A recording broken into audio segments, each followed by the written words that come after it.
આપની પાસે આ માંગીશ કે બંગાળની ખાસ કરીને વાત કરવામાં આવે તો આ વખતે વેલફેર વર્સિસ એન્ટી ઇન્કમ્બન્સી જોવા મળી હતી, એટલે કઈ લહેર આ વખતે સૌથી મજબૂત જોવા મળી રહી છે?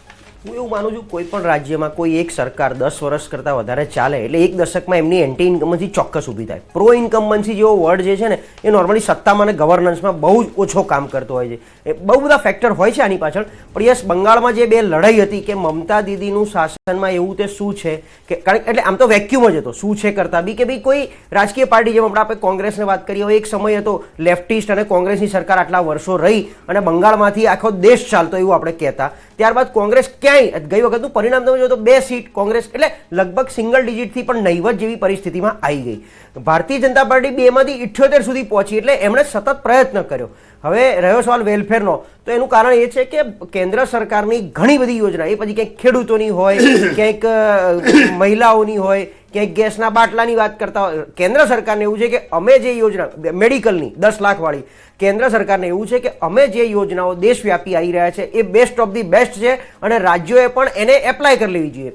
હવે જ્યાં બી ભારતીય જનતા પાર્ટીની સરકાર નથી અને જ્યાં પ્રાદેશિક પક્ષો અથવા નોન કોંગ્રેસી પાર્ટી છે ત્યાં એ લોકોએ જેમ કે આમ આદમી પાર્ટીએ દિલ્હીમાં કે એ વસ્તુ ચલાવવા ના દીધી, એ જ રીતે બંગાળની અંદર આ ના ચાલ્યું, એ જ રીતે તમિલનાડુમાં કંઈક ડીએમકે પણ સામું પડતું હોય છે. એટલે ભારતીય જનતા પાર્ટીએ આ જ લઈને પ્રચાર કર્યો કે ઉપરની જે યોજનાઓ છે અને જ્યાં ડબલ એન્જિન છે ત્યાં તમે જુઓ તો રાજ્યોની પરિસ્થિતિ અલગ છે, એની જગ્યાએ વેલફેરને લઈ અને કંઈક મેં કીધું ખેડૂતની, ગરીબની, પીડિતની, કંઈક બેરોજગારીની આ બધી વાતોમાં કેન્દ્ર સરકાર અને રાજ્ય સરકાર ભેગું થઈને ખૂબ કામ કરવા માંગે છે જે મમતા દીદી કરવા દેતા નથી. અને વેલફેરની જે બધી અમુક ખાસ પર્ટિક્યુલર સ્કીમો જે મેડિકલ વાળી વાત હોય કે પેલા જેમ આપણે ત્યાં એફસીએસ ચાલે છે ફૂડ એન્ડ સિવિલ સપ્લાયમાં મહિને 5 કિલો રાશન આપવામાં આવે દેશવ્યાપી, તો એનો પણ કંઈક નાનો મોટો બંગાળની અંદર વિરોધ જોવા મળ્યો. પછી અમુક સ્કીમો મમતા દીદીએ ન જ આવવા દીધી પણ એની સામે એમણે કંઈક આપ્યું રાજ્ય સરકારના પેલામાંથી કોટામાંથી. હવે એ વધારે અસરકારક છે ત્યાં એવું લોકોનું માનવું છે. જે રીતે એક્ઝિટ પોલમાં બી તમે જોશો